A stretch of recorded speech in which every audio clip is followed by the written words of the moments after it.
So good morning, grade 10 students. Now, last time we studied about electricity PYQs. Now it's time to work upon moving charges and magnetism chapters from class 10th, and we'll be doing all the PYQs from this chapter. So let's talk about this first question that is given here. The third wire of earth connection is very important in domestic electrical appliance. Justify this statement. This is the question.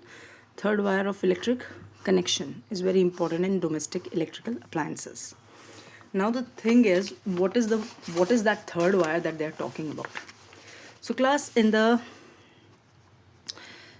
domestic circuit chapter, you would have studied this magnetism and moving charges, right? So quite a crucial chapter because more of the things are based on direction and some factors of dependence that we must know to ensure that we are able to solve such questions. So अब बात करते हैं domestic appliance connections के, domestic connections के. सो आपको ये पता है कि आपके जो डोमेस्टिक कनेक्शंस होते हैं वो कैसे होते हैं. मतलब बेसिकली पावर हाउस होता है, पावर हाउस से इलेक्ट्रिसिटी पहुंचती है, देन ट्रांसफार्मर के थ्रू वो फर्दर डिस्ट्रीब्यूट होती है. तो जब वो आपके घरों में आती है तो it always comes of the form like this. एक वायर आपकी 220 वोल्ट पर होती है, एक वायर आपकी 0 वोल्ट पर होती है. 220 volt wire is called live wire. 0 volt wire is called neutral wire, so that there is a potential difference of 220 volt between the two wires. Live wire is red in colour, neutral wire is black in colour. ये भी आपको पता होगा. तो ये दो wires हैं.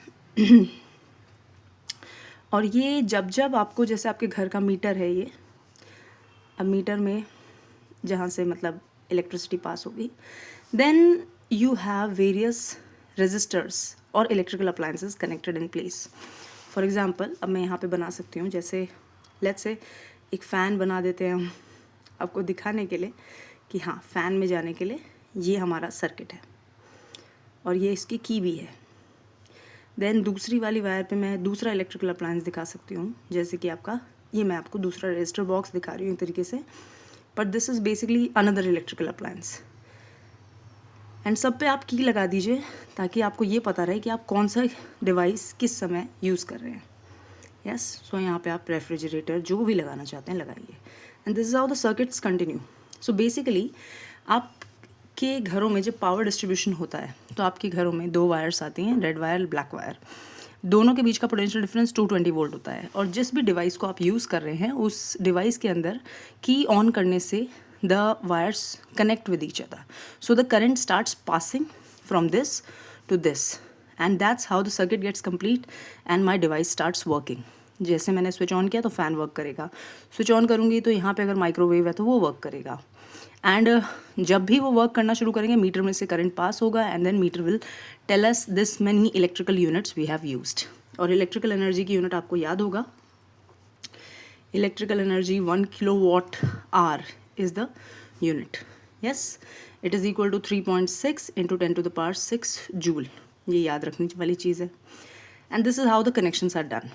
Now the thing is, एक थर्ड वायर भी लगाई जाती है. And how is that third wire? अब मैंने यहाँ पे आपके लिए कलर्ड सर्किट नहीं यूज़ किया है, बट हाँ, एक थर्ड वायर और होती है यहाँ से, और उस थर्ड वायर का नाम क्या है आपका? Earth wire.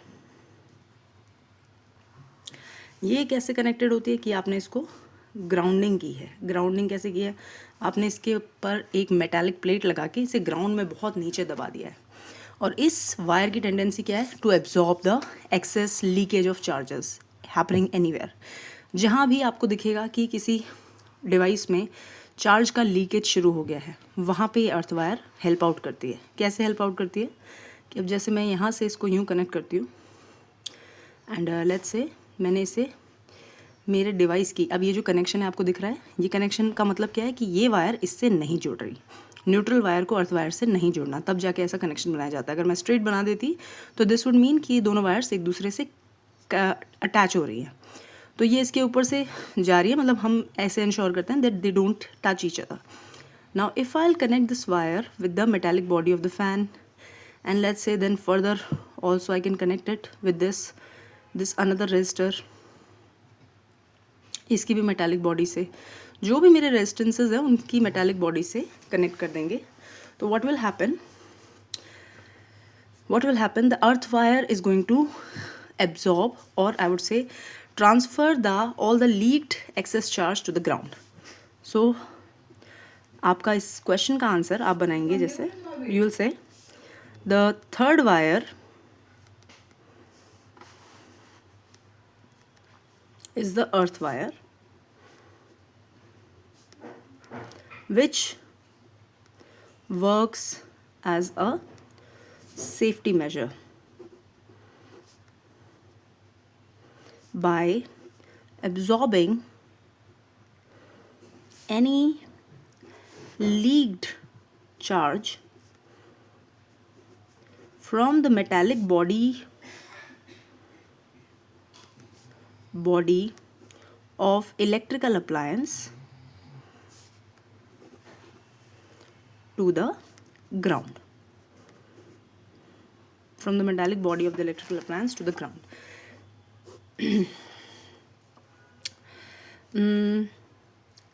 Then whenever live wire would start touching the metallic body, the charge would start passing through the conductor the moment we touch it, the moment we touch the metallic body. जैसे आपके पास एक electrical iron है, मान लेते हैं ये आपका electrical iron है. इलेक्ट्रिकल आयरन में एक प्लेट होगी, ये प्लेट है. इस प्लेट के एक कनेक्शन पे लाइव वायर जाती है और यहाँ से न्यूट्रल वायर निकल के आती है, और ये यहाँ पे एक लेट्स से एक रॉड कनेक्टेड है. रॉड ही कनेक्ट होगी, वो गर्म होगी, तभी तो वो एक इलेक्ट्रिक आयरन का काम करेगा. यस. नाउ अब इसी इलेक्ट्रिकल आयरन की प्लेट के ऊपर एक मेटालिक बॉडी भी होगी. लेट्स से यहाँ से मैं वो मेटालिक बॉडी बना रही हूँ, एक मेटालिक बॉडी भी है जो बाहर की तरफ है. अगर लाइव वायर इसकी जगह इस मेटालिक बॉडी से टच कर गई और उसी मोमेंट आपने अपना हाथ इस मेटालिक बॉडी पे लगा दिया, ठीक है, एक और फिंगर बना देते हैं, ह्यूमन हैंड. आप एक कंडक्टर हैं, हमारी बॉडी कंडक्टर है, और आपने इस पे हाथ लगाया एंड आपने स्लीपर्स भी नहीं पहने हैं, तो क्या होगा, ये सारा चार्ज इस मेटालिक बॉडी से ट्रैवल करके आपकी बॉडी पे पहुंचेगा पहले, और उसके बाद सीधा क्योंकि आपने स्लीपर्स भी नहीं पहने, ये सीधा ग्राउंड में जाएगा. तो the moment it will start passing through your body you will get electrical shock. या सो दैट्स वाई हम ऑलरेडी इस मेटालिक बॉडी पे एक थर्ड वायर कनेक्ट करते हैं. उस थर्ड वायर को बोलते हैं अर्थ वायर. और वो अर्थ वायर क्या करती है कि अगर लाइव वायर गलती से मेटालिक बॉडी पे टच हो भी गई तो अर्थ वायर क्या करेगी, इस एक्सेसिव चार्ज को ग्राउंड में भेज देगी. डायरेक्ट अर्थ वायर ही पास करने लगेगी. Before it passes to your body it will start passing to the earth, and that's how you will be safe. So that's how the earth wire behaves as a safety measure. इतनी justification आपके answer के लिए काफ़ी है, और मुझे लगता है मैंने आपका ये कॉन्सेप्ट भी क्लियर कर दिया होगा. Right, let's move to the next question. Then this question is a wonderful question, और अक्सर आपके मैग्नेटिज्म एंड मैटर में ऐसे question, magnetism and moving charges में आपके ऐसे क्वेश्चन आते हैं. 3 मार्कर है, दिखने में बहुत बड़ा लग रहा है और देख के कई बार बच्चे डर भी जाते हैं, पर हमें डरना नहीं है. हमें क्या करना है, इसे रीड आउट करना है प्रॉपरली, एंड हम इसे क्रैक कर पाएंगे. So question says, consider a rectangular cardboard having 2 holes P and Q through which a current carrying circular loop has been inserted. So आपके पास एक रेक्टेंगुलर कार्डबोर्ड दिया है, ये रेक्टेंगुलर कार्डबोर्ड है.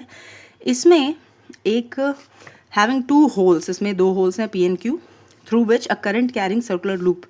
ये एक सर्कुलर लूप है. दिखने में ये आपको लग नहीं रहा, आपको लग रहा होगा ये एक 1D फिगर है, but no, it's a 3D figure. तो एक कार्डबोर्ड है. कार्डबोर्ड हमारा कौन से एक्सेस में है, तो अगर आप इसको x मानते हैं और इस वाले एक्सेस को, ये आपका x एक्सेस हो गया, ये आपका y एक्सेस हो गया. तो ये जो कार्डबोर्ड है ये आपका z एक्सेस में है. ठीक है, क्यों है देखो ना, ये एक हॉरिजॉन्टल डायरेक्शन में है, ये वर्टिकल डायरेक्शन में है, और ये किस में है, ये upward, up from the ground है। तो ये आप समझ सकते हैं कि जैसे ये मेरा एक कार्डबोर्ड है और ऐसे करके ऊपर से वायर आ रही है। जैसे मैं अगर आपके लिए इस पर एक लूप लगा दूँ तो जैसे ये एक लूप मैंने खड़ा कर दिया इस पर। सो this is how it is inserted in this cardboard कि यहाँ पे एक पार्ट है, ये यहाँ पे एक पार्ट है और यहाँ पे एक पार्ट है, और कार्डबोर्ड बीच में से पास ऑन हो रहा है। नाउ अब वो क्या कह रहे हैं, make this diagram on your answer sheet and draw 3 magnetic field lines. सिर्फ 3 ही मैग्नेटिक फील्ड लाइंस बनानी है, each one passing through the point 1 near point P, यानी पॉइंट P के पास ये जो पॉइंट है 1, और 2 at the centre of the loop, एक सेंटर पे, और 3rd नियर पॉइंट Q। तो ये हमें बनाना है। तो चलिए शुरू करते हैं। आंसर नंबर 1, 2 है बेसिकली। सो आपके लिए मैं रॉड बनाती हूँ पहले।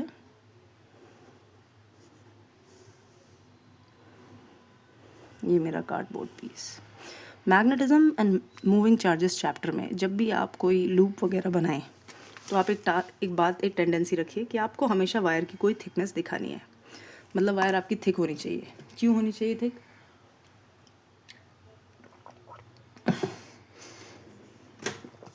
जब वायर थिक होती है तो हम 3D फॉर्म में उसे दिखा पाते हैं। फॉर एग्ज़ाम्पल अगर मैं यहाँ से अब वायर बनाऊँ आपके लिए, तो अगर मैं सिंगल कर्व बनाऊंगी तो मुझे ये बताना मुश्किल होगा कि कौन सा पार्ट आगे है और कौन सा पार्ट पीछे है।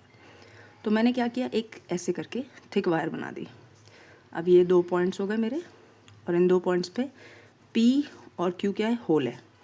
अब इसी लूप का जो आधा पार्ट है वो नीचे से निकल रहा है। यस, इन्होंने डायग्राम में वो हमें डॉटेड लाइन में दिखाया है, पर ये देखिए ये इस तरीके से जा रहा है। अब इसमें डायरेक्शन ऑफ करंट भी दिया इन्होंने, आई यहाँ से और यहाँ से। ये देखिए डायग्राम, इसमें इन्होंने आई मेंशन किया है। तो ये बहुत इंपॉर्टेंट क्रूशियल पॉइंट है। अगर करंट यहाँ से आया है तो वो P से कहाँ जाएगा, P से वो ऊपर को जाएगा। यस, और Q से वो कहाँ आएगा, Q से वो नीचे को आएगा, क्योंकि दूसरा एंड है, यहाँ से आ जाना है। अब मेरे पास एक लाइन है ये वाली, और इस पे मेरे 3 पॉइंट्स बने हैं। पहला पॉइंट 1 है, ये वाला पॉइंट है 2, और ये पॉइंट है 3। तो मुझे मैग्नेटिक फील्ड लाइंस बनानी है। क्लास आपने पढ़ा है कौन सा rule, right hand thumb rule. Yes, जो कहता है कि अगर आप कभी भी किसी करंट कैरिंग वायर की वजह से मैग्नेटिक फील्ड निकालना चाहते हैं, तो अगर आपको निकालनी है कि मैग्नेटिक फील्ड की डायरेक्शन क्या होगी, तो आपको कैसे करना है कि वायर को आपको अपने राइट हैंड में पकड़ना है। राइट हैंड, इसका ध्यान रखिएगा। ज़्यादातर बच्चे राइट हैंड थंब रूल में राइट लगाते ही नहीं है, लेफ्ट हैंड यूज़ कर लेते हैं। तो it works as this way that you are holding a wire in your right hand in such a way that the thumb indicates the direction of the current. यानी wire आपने अपने हाथ में ऐसे पकड़ी है कि जो थंब है वो करंट की डायरेक्शन दिखा रहा है। तो आपकी जो फिंगर्स है वो फिंगर्स आपकी करंट की फिंगर्स आपकी मैग्नेटिक फील्ड की डायरेक्शन दिखाएंगी। यानी देखिए मेरी फिंगर्स नेचुरली जहाँ कर्ल कर रही है, that will indicate the direction of the loops of the magnetic field around the wire. For example अगर मैं इस डायग्राम के थ्रू आपको बनाने की कोशिश करूँ, तो जैसे ही मेरे पास एक वायर है, इस वायर में करंट पास हो रहा है, तो अगर अब इसकी मैग्नेटिक फील्ड बनानी है तो पहली चीज़ हमें ये याद रखनी है कि magnetic field lines are always close loops. ठीक है, पहली चीज़ ये सब की हमेशा एक क्लोज लूप होती हैं। देन सेकेंड थिंग, हम वायर के जितना पास होते हैं ये मैग्नेटिक फील्ड लाइंस उतनी पास होती हैं एक दूसरे के। क्यों? क्योंकि आप जानते हैं higher the strength of magnetic field of B magnetic field का सिंबल, क्लोजर द लाइंस, जितनी पास लाइंस होंगी उतनी ही ज़्यादा मैग्नेटिक फील्ड की स्ट्रेंथ होगी। तो अब ये लाइंस बहुत पास दिख रही हैं तो उतनी ही ज़्यादा मैग्नेटिक फील्ड यहाँ पे है। और मैग्नेटिक फील्ड यहाँ पे ज़्यादा क्यों है? क्योंकि ये जगह करंट कैरिंग वायर के बहुत ज़्यादा पास है। तो इस कॉन्सेप्ट को ध्यान में रखते हुए, एक तो पहले मैंने आपके सामने लूप्स बनाए। लूप्स में मैंने आपको दिखाया कि वायर के पास मैग्नेटिक फील्ड लाइंस बहुत ज़्यादा पास हैं, और हम वायर से जितना दूर जाते जाएंगे मैग्नेटिक फील्ड लाइंस और दूर होती रहेंगी वो अभी भी क्लोज लूप, बट वो एक दूसरे से दूर होती जाएंगी। Then secondly the thing is, अब डायरेक्शन ऑफ द लूप्स क्या है, लूप्स तो हैं पर कौन सा पार्ट अंदर से बाहर जा रहा है और कौन सा बाहर से अंदर आ रहा है। तो अब मैं राइट हैंड रूल यूज़ करूँगी कि मेरा राइट हैंड थंब मेरा ऊपर की तरफ जा रहा है जहाँ करंट की डायरेक्शन है, तो मेरी फिंगर्स किधर कर्ल हो रही हैं, वायर के इस तरफ वो अंदर को जा रही है, यानी मेरी मैग्नेटिक फील्ड किधर को आएगी, यहाँ पे अंदर की तरफ। मैग्नेटिक फील्ड लाइंस जो है वो इस तरफ अंदर की तरफ आएंगी, और अगर वो यहाँ से अंदर की तरफ गई हैं तो वो दूसरी साइड से बाहर आएंगी। यस यस, तो ये आपने बना दिया। Now the other thing is that मुझे पता करना है कि नॉर्थ पोल और साउथ पोल कहाँ है। तो क्लास जहाँ मैं बैठी हूँ, मतलब जहाँ मैं बाहर की तरफ से देख रही हूँ, तो मैं देख सकती हूँ कि इस तरफ से मैग्नेटिक फील्ड लाइंस इस पेपर के बाहर आ रही हैं। इस तरफ से मैग्नेटिक फील्ड लाइंस पेपर के बाहर आ रही हैं। अगर वो पेपर के बाहर इस तरफ से आ रही हैं तो ये वाली साइड क्या हो जाएगी, मेरी नॉर्थ पोल, और इस साइड पर वो पेपर के अंदर जा रही है तो ये वाली साइड क्या होगी, south pole. So this is how we show the magnetic field lines around a straight wire. Same concept हमें यहाँ पे लगाना है कि मेरा एक लूप है ये, और इस लूप में P पॉइंट पे 1 और Q पॉइंट पर 3, ये दोनों पास पास हैं। तो अगर ये पास पास हैं तो let's do this here in this notebook. हमें यहीं पे डायग्राम बनाना है। सो देखिए, P पॉइंट पर पहले मैं 1 से पास होती हुई एक मैग्नेटिक फील्ड लाइन बनाऊंगी। ये देखिए मैंने क्लोज लूप बना दिया। यस, ऐसी 3 से भी पास होता हुआ मैं एक क्लोज लूप बना सकती हूँ। 2 के लिए अभी हम देखेंगे, ठीक है। तो अगर 1 के पास बना दिया एंड 3 के पास बना दिया, तो अब ज़रा देखिए करंट ऊपर जा रहा है, तो 1 से फील्ड लाइन किधर जाएगी, 1 जहाँ पे है वहाँ अंदर जाएगी फील्ड लाइन, क्योंकि मेरी फिंगर ऊपर जा रही है तो यहाँ कर्ल, नेचुरल कर्ल अंदर की तरफ जा रहा है, यानी यहाँ पे मेरा एरो इधर अंदर को बनेगा और इधर से वो बाहर को आएगा। काफ़ी छोटा लग रहा है आप लोगों को, पर ये ऐसे करके होना है। सिमिलरली अगर Q पॉइंट पे देखें तो Q पॉइंट पे करंट मेरा नीचे को जा रहा है। तो अब अगर Q पॉइंट का जो ये Q के आसपास जो 3 पॉइंट है, थर्ड पॉइंट है, वो इस लूप के अंदर है, तो मेरी फिंगर्स का नेचुरल कर्ल देखिए, यानी अगर मेरा राइट हैंड नीचे जा रहा है तो मेरी फिंगर्स 3 पॉइंट पे अंदर की तरफ जा रही है। तो अगर वो अंदर की तरफ जा रही है तो मैं यहाँ पे एक एरो बनाऊँगी अंदर की साइड, और Q की जो बाहर वाली साइड है वो यहाँ। सो this is how I have shown 1 magnetic field line. Now what about the 2 point. तो आप देख सकते हैं 1 और 3 पॉइंट जो हैं वो लूप के अंदर ही है। तो अगर ये लूप के अंदर ही है तो ये दोनों पॉइंट पर मैग्नेटिक फील्ड लाइन अंदर की तरफ आएगी।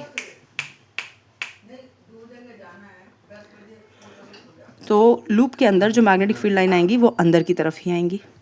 तो अगर ये दोनों अंदर की तरफ ही आ रही हैं, 2.2 it is very far from, so जो 2 पॉइंट है वो लूप के अंदर की तरफ ही है। और अगर ऐसा है तो इसका मतलब क्या हुआ, इसका मतलब ये हुआ that the field lines that are inside the loop are going to enter this. Like अगर ये इस प्लेन में है, अगर ये इस तरीके से है, तो ये जो फील्ड लाइंस हैं वो अंदर की तरफ जा रही होंगी। और क्योंकि मैग्नेटिक फील्ड लाइंस एक दूसरे को कैंसिल आउट भी नहीं कर सकती, तो क्या होगा, यहाँ पर वो एक दूसरे के पैरेलल हो जाएंगी and they will move like this. आप इसको अंदर ऐसे करके बना दीजिए और यूँ दिखा दीजिए। This will be making things clear कि ये फील्ड लाइंस ऐसे अंदर को देखिए। एक्चुअल में क्या हो रहा होगा, एक्चुअल में 2 के आसपास कुछ फील्ड लाइंस यूँ करके निकल रही होंगी ऐसे, और ऐसी 3 के आसपास भी मैग्नेटिक फील्ड लाइंस ऐसे निकल रही होंगी, कैसे, यहाँ से अंदर को जा रही होंगी।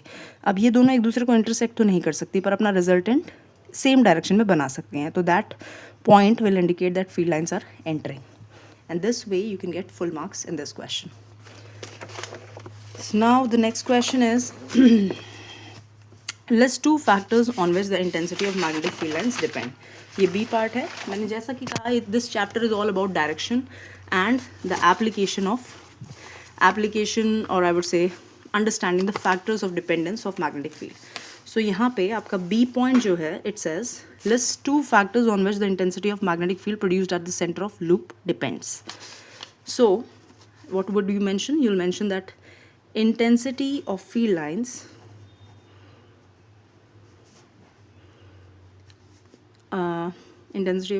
at the center of loop depends on I would say first depends on current flowing through the wire, यानी वायर में कितना करंट फ्लो कर रहा है. जितना ज़्यादा करंट फ्लो करेगा उतनी स्ट्रॉन्ग मैग्नेटिक फील्ड बनेगी. आप मेंशन कर सकते हैं B is directly proportional to I. B is the symbol of magnetic field, I is current. ये करंट जितना ज़्यादा होगा उतनी ज़्यादा मैग्नेटिक फील्ड होगी. Second, number of turns in the coil, यानी आप ऐसे भी बना सकते हैं कि आपने एक टर्न वाली कॉइल बनाई हो. जैसे अब आपके सामने ये कॉइल में दिखाऊं, इस कॉइल में आप खुद ही देख के देखिए 1 2 3 4 टर्न्स आ रहे हैं. ये वायर है, लेट्स से वायर को 4 बार हमने घुमा दिया, एक एंड यहाँ पे छोड़ दिया, दूसरा एंड यहाँ छोड़ दिया, तो इस वायर में से करंट जा रहा है. एक वायर, दूसरी वायर, तीसरी वायर, चौथी वायर, ये सबकी सब सिंगल वायर हैं, बट क्योंकि लूप में ये सबकी सब एक साथ पास पास आ रही हैं, so they are increasing the strength of the current. So again, जितना ज़्यादा नंबर ऑफ टर्न्स होंगे वायर के उतनी ज़्यादा मैग्नेटिक फील्ड बनेगी. So these are the two factors which you can mention to get full marks in this point. Okay. Then C part is this one. आप में से कई लोग ये चीज़ भी करते हैं. अब बात ये है कि यहाँ पे सेंटर ऑफ द लूप भी मेंशन है. मतलब आप में से कई लोग ये भी कहेंगे कि मैम ये जो B होती थी ये इन्वर्सली प्रोपोर्शनल होती थी रेडियस के. Yes, radius of loop. I agree, पर इन्होंने रेडियस ऑफ लूप की बात नहीं की. इन्होंने मेंशन किया है कि सेंटर पे मैग्नेटिक फील्ड किन पे डिपेंड करेगी. तो these two become the more crucial factors. ये तब होगा जब वो कहेंगे magnetic field of a loop, what mention the factors on which it depends. तो आप कहेंगे कि जितना फार जाएंगे हम लूप से मैग्नेटिक फील्ड उतनी कम बनेगी. यानी अगर रेडियस आपने बड़ा कर दिया तो मैग्नेटिक फील्ड कम आएगी, और रेडियस अगर आप छोटा करते हैं तो मैग्नेटिक फील्ड बड़ी आती है. यानी जितना लूप के पास लूप के वायर्स के पास जाएंगे उतनी स्ट्रॉन्ग मैग्नेटिक फील्ड बनेगी. तो ये तो तब काम करेगा जब आप सेंटर पे ना कैलकुलेट कर रहे हो. Yes, so that's all. Let's move to the C part. आप में से कई बच्चे जब हम बोर्ड में चेकिंग करते हैं तो एक बात और पता चलती है कि बच्चे ये भी मेंशन करते हैं that it depends on the resistance of the wire. यानी वायर की जितनी ज़्यादा रेजिस्टेंस होगी उतना कम करंट वायर से जाएगा, और जितना कम करंट जाएगा उतनी कम मैग्नेटिक फील्ड बनेगी. फैक्टर वैसे गलत नहीं है, बट वही है कि बहुत ज़्यादा डीप थिंकिंग के बाद ये रिजल्ट आ रहा है जो आप मेंशन कर रहे हैं. So I have seen such answer also, but I am mentioning those factors which are considered quite appropriate for the marking scheme also. Marking scheme में बहुत क्लियरली मैंशन होते हैं, तो it's a good idea to write very crisp point so that the teacher can give you marks to the point. Now name the rule you will apply to determine the direction of magnetic field produced due to current carrying straight wire. तो अभी वही चीज़ पूछी है जो अभी हमने mention किया. Name बोला है, स्टेट नहीं बोला है. तो नेम में आपको क्या लिखना है? Right hand thumb rule. Right hand rule, और you can say Maxwell's right hand rule. Fleming's मत कीजिएगा, मैक्सवेल्स राइट हैंड रूल कीजिएगा, क्योंकि अगर आपने फ्लेमिंग कर दिया तो फ्लेमिंग तो आपका EMI का हो जाता है, इलेक्ट्रोमैग्नेटिक इंडक्शन, वो एक अलग पार्ट है. तो नेम है तो I am gonna mention name only. So now we have just completed 2 questions from this chapter. Let's move to the next question. It's going to be a long video I believe. So next question is this one. In order to obtain, so first part class, whenever we do any question, it's very important to read. The board questions are quite big in size, and at times since the students have a smaller attention span, they miss many points. ठीक है, तो इसलिए बहुत ज़रूरी है कि आप concentrate करके पूरे question को बहुत ध्यान से पढ़ें. In order to obtain magnetic field lines around a bar magnet, a student performed an experiment using a magnetic compass and a bar magnet. The magnet was placed on a sheet of white paper. Okay, this bar magnet is placed on a sheet of white paper fixed on a drawing board. Using magnetic needle, he obtained on the paper a pattern of magnetic field lines. यानी जो magnetic compass है उसे अलग अलग जगह पे लगा के उन्होंने magnetic field lines बनाई है. Now the point is, you would also have seen such pattern in your classes. कभी आपने bar magnet के आसपास iron fillings को throw करके अगर देखा है तो यू विल सी दैट वो इस तरीके से एक पर्टिकुलर पैटर्न में अपने आप को डेकोरेट कर लेती है. और वो क्यों करती हैं? क्योंकि बार मैग्नेट के आसपास एक मैग्नेटिक फील्ड है, और उस फील्ड में उन सभी आयरन पीसेस के ऊपर एक फोर्स लग रहा है, and that force is making them align along these magnetic field lines. Okay और यही फील्ड लाइंस मैं कंपास का यूज़ करके भी बना सकती हूँ. Now, the first part says, by convention, the field lines emerge from North Pole and merge at South Pole. Conventionally क्या कहा गया है कि field lines emerge from North Pole and merge at South Pole. Why? Give reason. So class, क्यों वो north pole से निकलती हैं और साउथ पोल पे मर्ज करती हैं?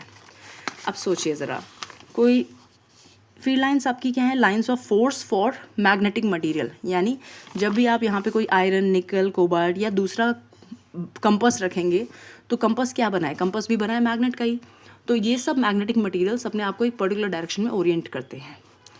अगर जब ये ओरिएंटेशन होगी तो ये ओरिएंटेशन कैसे होगी? This would happen in such a way that एक पर्टिकुलर पॉइंट से तो वो रिपेल करेंगी और दूसरे पॉइंट से वो अट्रैक्ट करेंगी.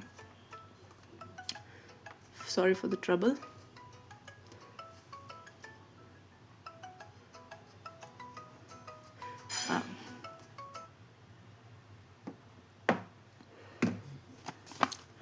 So class, now this is what we are talking about. By convention, the field lines emerge from North Pole and merge to South Pole. Why? Give reason. So what I'm saying is, field lines of force हैं किसके लिए? Magnetic material के लिए.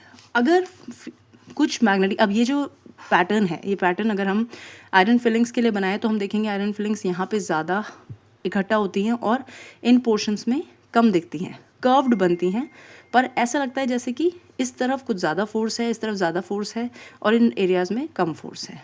सो what you will mention that answer number 3 is there. You will say magnetic field lines emerge from North Pole and merge at South Pole because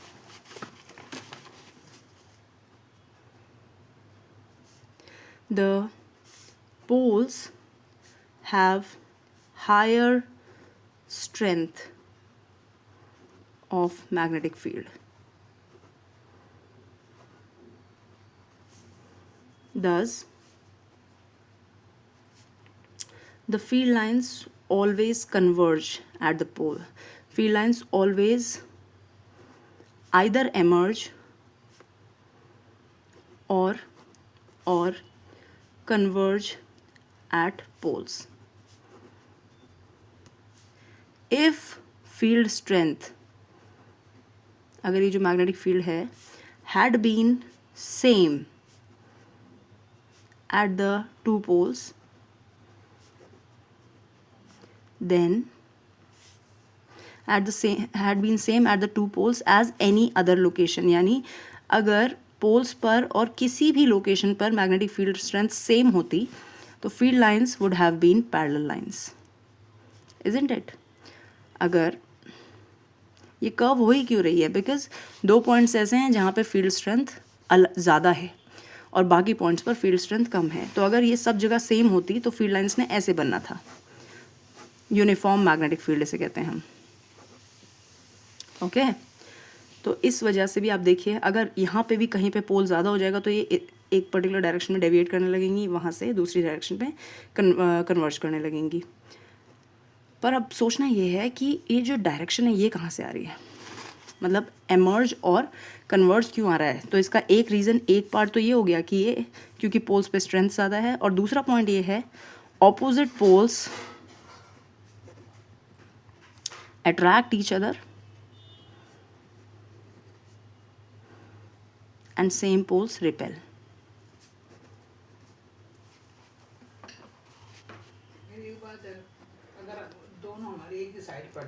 repel each other.